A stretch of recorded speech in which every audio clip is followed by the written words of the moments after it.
Naimbangal daw tayo amin apo. Paano mo masisigurado ang success ng business mo? Simple lang. You decide. Ikaw ang pipili kung gusto mong maging successful or sumuko na lang. Dahil sabi nga, winners never quit. Quitters never win.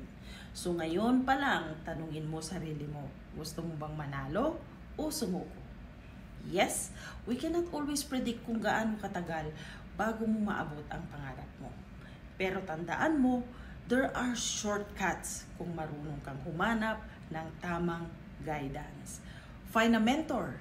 Learn from someone na may resulta na.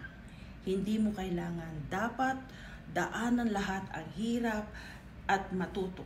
Learn smart. Madaming resources, YouTube, online classes, global communities.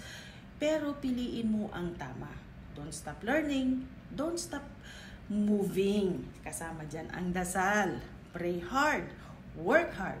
Learn fast. Play hard. Give more. Huwag mo kalimutan mag-invest sa sarili mo.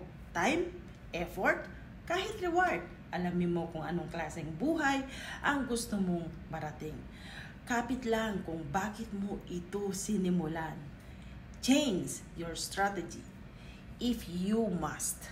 Pero never change your goal. There are many ways para magtagumpay ka. There are many paths, pero isa lang ang direction. Forward. Kaya, huwag kang susuko. Kung ito talaga ang gusto mo, you will find the way. Because what you want is already waiting for you. Ang tanong, gaano mo ba kagustong makuha yan?